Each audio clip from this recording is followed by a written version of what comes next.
Namaskar, my name is Reenu Rana and I am working in Laureate Institute of Pharmacy Kathog, and as a part of assignment I have taken the topic Ayurvedic medicinal system. In this topic the learners will be able to define Ayurveda, they will be familiarized with the history of Ayurveda, and they will understand the basics of Panch Mahabhut theory.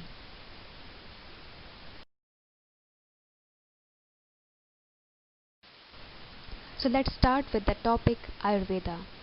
As we can see that Ayurveda is a combination of two Sanskrit words, Ayur and Veda.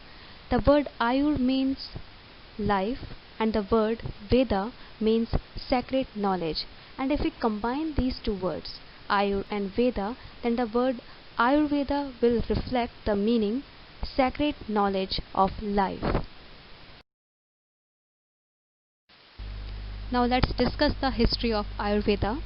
So according to mythology, Lord Dhanvantari is considered as founder of Ayurveda, but in most of the literature, sage Agnivesh has been considered as father of Ayurveda. And as we all know that Ayurveda is a traditional medicinal system which has been used in India from the ancient times. We Indians are basically depending upon the Ayurveda from very long times.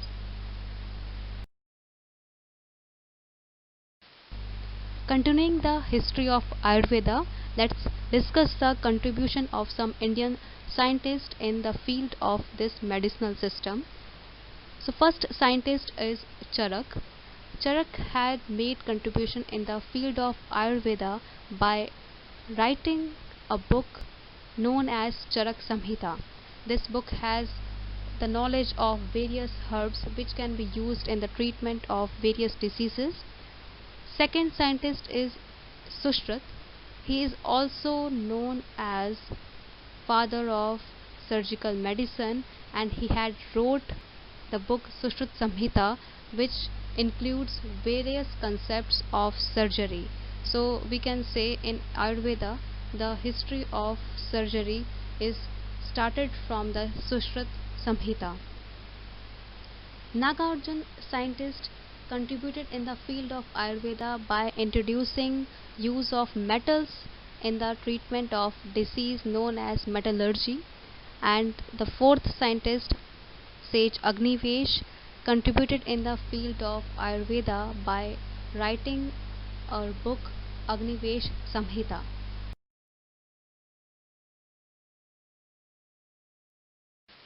Now let's start with the theory of Ayurveda. There are many theories which are basically works upon the two main concepts: to maintain the health of healthy person and to relieve a patient from its diseased condition. So this theory makes Ayurveda different from the allopathic medicinal system. In allopathy, the basic motto is to relieve the patient from the symptom of the disease, but in Ayurveda it has the motto to maintain the health of a healthy person and also to relieve a patient from its disease condition. So this is a difference that Ayurveda mainly focus on maintaining the health of already a healthy person.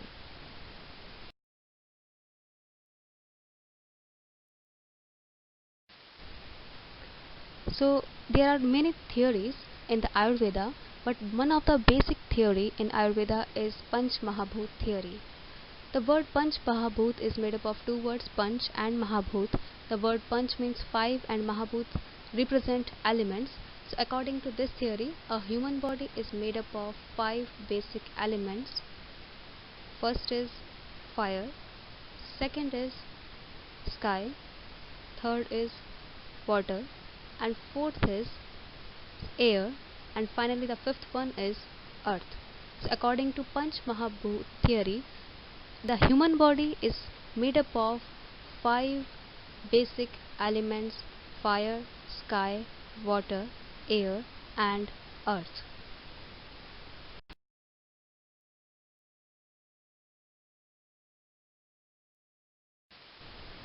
So now it's time for reflection spot. In the previous slide, I have discussed that according to Panch Mahabhut theory, human body is made up of 5 basic elements: fire, earth, air, water and sky. So I request all of you to please pause the video and think upon the function of these 5 elements. What are the role of these 5 elements in the human body? Can you think about any functions that these elements have in the human body? So please let pause the video and think about these function. Write down these function on a paper. Okay, thank you. Now let's play the video and let's discuss what are the function of these 5 elements in human body. So let's discuss the answer of the previous slide, reflection spot. So in the previous slide we were discussing what are the function of these 5 elements. So now let's discuss the answer.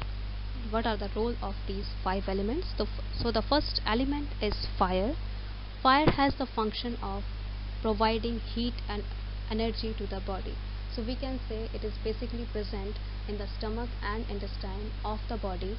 It helps in digesting the food and thus it gives energy to the body. Second element is sky, or we can say space, and it represents the vacuoles and pores which are present in the skin. So we can say the elimination of the waste product through the skin pores, through the sweat glands. It is basically the function of the sky element. The third element is water, and it is responsible for the moisture and lubrication in the body. So we can say that saliva, the phlegm, the body fluids, the gastric juice, the blood, these all are representing the water element, the moisture and the lubrication. Now what is the function of the air in the body, the fourth element? It has very simple answer, that air is responsible for the respiration. So breathing in and breathing out of the air from the body is the function of the air. So we can say that it is a very basic element for the human body. And the fifth element is earth. So what is the function of earth? Earth provides form and shape to the body. So the body posture, the body form, the body shape of any human body is basically depends upon the fifth element, the earth. So according to Hindu mythology, that these 5 elements, the fire, the sky, water, air and earth, these all 5 elements forms the human body, and when the person dies, when the human body degrades, it goes back to its basic origin. So when the person take birth in the earth, so its body is made up of 5 elements, and when the human body dies, when it degrades, so it again go back to its basic origin in the fire, in the earth, in water, in air, in the water. So that's the functions of the 5 elements. So thank you very much for your concentration. So according to pharmacognosy, A represent the Ayurveda. Thank you.